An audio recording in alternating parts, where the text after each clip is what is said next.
तुम्ही सुद्धा जर सतत हेडफोन्सचा वापर करत असाल तर हा व्हिडिओ शेवटपर्यंत बघा। प्रसिद्ध गायिका अलका याग्निक यांनी आपल्या इंस्टाग्रामवर एक पोस्ट शेअर केली आणि सगळ्यांनाच आश्चर्याचा धक्का बसला। मला अचानक ऐकू येणं बंद झालं असं म्हणत अलका याग्निक यांनी चाहत्यांना हेडफोन्सचा वापर कमी करा, तो टाळा असं म्हटलेलं आहे।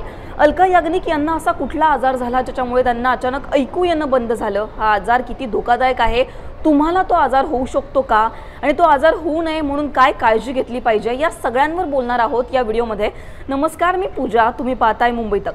सगळ्यात पहिल्यांदा तर अलका याग्निक यांनी आपल्या इंस्टाग्रामवर काय पोस्ट केली हे बघूयात। अलका याग्निक आपल्या इंस्टाग्राम पोस्टमध्ये असं म्हणतात की माझ्या सगळ्या चाहत्यांना मला एक गोष्ट सांगायची आहे। काही आठवड्यांपूर्वी मी फ्लाइटमधून बाहेर पडताच मला अचानक जाणवलं की मला काहीही ऐकू येत नाहीये। बरेच लोक मला विचारत होते की मी इतके दिवस शांत का होते। अनेक आठवड्यानंतर खूप हिम्मत करून मी तुमच्यासमोर हे सगळं सांगतेय। मला तपासणीसाठी डॉक्टरांकडे नेण्यात आलं। मला झालेला हा एक अत्यंत दुर्मिळ आजार असून सेन्सरी नर्व्ह हिअरिंग लॉस असं त्याला म्हणतात। हा एका व्हायरल अटॅकमुळे झालेला आहे। अचानक घडलेल्या गोष्टींमुळे मला धक्का बसलाय। ही गोष्ट स्वीकारण्याचा मी प्रयत्न करतेय।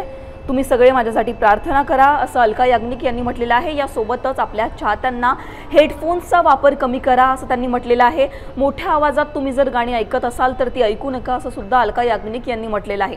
आता या सगळ्यानंतर एक प्रश्न उपस्थित झाला, तो म्हणजेच खरंच हेडफोन्सचा जास्त वापर केल्यामुळे कानांना ऐकू येणं बंद होऊ शकतो का आणि अलका याग्निक यांना झालेला हा जो आजार आहे हा किती धोकादायक आहे, हा आपल्यासारख्या माणसांना होऊ शकतो का?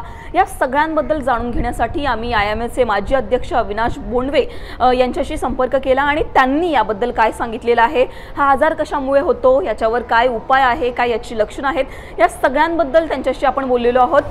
सगळ्यात पहिल्यांदा तर सेन्सरी नर्व्ह हिअरिंग लॉस हा आजार नेमका काय आहे आणि तो झाल्यामुळे आपल्याला ऐकू येणं कसं काय बंद होतं, याच्यावर बोलताना अविनाश बोंडवे असं म्हणालेत की 5 प्रकारच्या संवेदना आपल्या ज्ञानेंद्रियांमध्ये असतात। नाकाने आपण वास घेतो, त्वचेने स्पर्श करतो, जिभेने आपल्याला चव कळते। या सगळ्या संवेदना गोळा करणाऱ्या मज्जातंतू असतात, त्यांना सेन्सरी नर्व्ह असं म्हणतात। आपल्या कानांमध्ये जे 3 भाग असतात, बाह्यकर्ण, मध्यकर्ण आणि अंतर्कर्ण। यामध्ये अंतर्कर्णामध्ये ज्या सेन्सरी नर्व्ह असतात त्या कानाच्या सर्वात आतल्या भागातून थेट आपल्या मेंदूमध्ये जातात। या नर्व्ह ज्या ध्वनी लहरी आपण ऐकतो त्याचं इलेक्ट्रिक सिग्नलमध्ये रूपांतर करतात। हे इलेक्ट्रिक सिग्नल मेंदूमध्ये जातात आणि मेंदूमधल्या श्रवणशक्ती विभागात ते गेले की आपल्याला ऐकू येतं। आता या सेन्सरी नर्व्ह ज्या आहेत या नर्व्हला जेव्हा इजा होते तेव्हा इलेक्ट्रिक सिग्नल बंद होतात आणि त्याच्यामुळे आपल्याला ऐकू येणं बंद होतं। आता हे झालं सेन्सरी नर्व्ह हिअरिंग लॉस, हा आजार नेमका काय आहे त्याच्याबद्दल आणि याच्यामुळे ऐकू येणं का बंद होतं याच्याबद्दल। पण आता हा आजार नेमका कुठल्या कारणांमुळे होतो हे सुद्धा जाणून घेणे महत्त्वाचं आहे आणि याच्यावर अविनाश बोंडवे असं म्हणतात की आपल्याला कानात जर काही इन्फेक्शन झालं किंवा अपघातामुळे कानाला इजा झाली, कानाला सूज आली तर हा आजार होऊ शकतो। सगळ्यात महत्त्वाचं म्हणजे आपण हेडफोन सतत कानाला लावून ठेवल्यामुळे हा आजार होण्याच्या शक्यता अधिक आहेत। त्याचबरोबर गोंधळा ठिकाणी म्हणजेच गणपती उत्सव असेल, दहीहंडी उत्सव असेल, अशा ठिकाणी जिथे मोठ्या प्रमाणात आवाज आहे या ठिकाणी देखील तुम्ही गेल्यामुळे तुमच्या कानांना त्रास होऊ शकतो आणि हा आजार तुम्हाला होऊ शकतो असं अविनाश बोंडवे यांनी सांगितलं आहे। आता अलका याग्निक यांना हा आजार का झाला याबद्दल बोलताना अविनाश बोंडवे असं म्हणतात की अलका याग्निक यांनी स्वतः सांगितलं आहे की मला हेडफोन्सचा जास्त वापर केल्यामुळे हा जो आजार आहे तो झाला। पण अलका याग्निक आपल्या पोस्टमध्ये बोलताना असं म्हणाले की मी एरोप्लेनमधून जेव्हा बाहेर निघाले तेव्हा मला असं कळालं। आता याच्यावर बोलताना अविनाश बोंडवे असं म्हणतात की आपण जेव्हा खूप उंचावर जातो तेव्हा आपल्या कानाला दडे बसतात। हवेचा दाब वाढल्यामुळे किंवा तो कमी झाल्यामुळे कानावर दबाव येतो, याला इयर बॅरोट्रॉमा असं म्हणतात।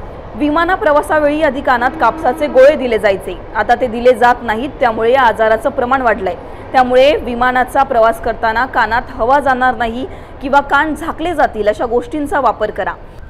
आता हा जो आजार आहे आपण कसा टाळू शकतो आणि काय दक्षता आपण घेतली पाहिजे याच्यावर बोलताना अविनाश बोंडवे म्हणतात की हेडफोन्सचा वापर करणं तुम्ही टाळा।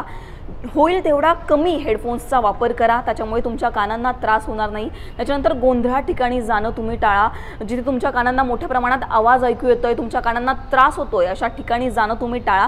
आणि अशा ठिकाणी तुम्ही जरी गेलात तरी कानामध्ये जर हवा जाणार नाही, कानांना त्रास होणार नाही अशा उपकरणांचा वापर करा असं अविनाश बोंडवे यांनी म्हटलेलं आहे। त्याचबरोबर जेव्हा तुम्हाला असं वाटत असेल की आपल्या कानांना कमी ऐकू येतंय तेव्हा तुम्ही डॉक्टरांचा सल्ला घ्या। डॉक्टरांच्या योग्य सल्ल्यामुळे जे उपचार असतील ते उपचार तुम्ही करा असं अविनाश बोंडवे यांनी सांगितलेलं आहे। आता कायमस्वरूपी हा आजार होऊ शकतो का, कायमस्वरूपी तुमच्या कानांना ऐकू येणं बंद होऊ शकतो का, तर याच्यामध्ये शक्यता फार कमी आहे असं अविनाश बोंडवे म्हणतात। जेव्हा सगळ्यात पहिल्यांदा तुम्हाला असं कळतं की आपल्या कानांना ऐकू येणं कमी होतंय, कमी वाटतंय, तेव्हाच तुम्ही हा जो आजार आहे याच्यावर उपचार घ्या, डॉक्टरांचा सल्ला घ्या असं अविनाश बोंडवे यांनी सांगितलं आहे। एकूणच अलका याग्निक यांची ही इंस्टाग्राम पोस्ट हेडफोन्सचा वापर केल्यामुळे आपल्या कानांना ऐकू येत नाहीये असं त्यांनी म्हटलेलं आहे। प्रसिद्ध गायिका अलका याग्निक यांच्या या बातमीमुळे सगळ्यांनाच आश्चर्याचा धक्का बसला आणि त्याच्यामुळे एक गोष्ट जी आहे ती मोठ्या प्रमाणामध्ये चर्चेत आली आहे, ती म्हणजेच आपण हेडफोन्सचा वापर मोठ्या प्रमाणात करतो आणि तो आपण कमी केला पाहिजे आणि त्याच्यामुळे कुठेतरी आपल्या कानांना जो होणारा त्रास आहे तो कमी होऊ शकतो।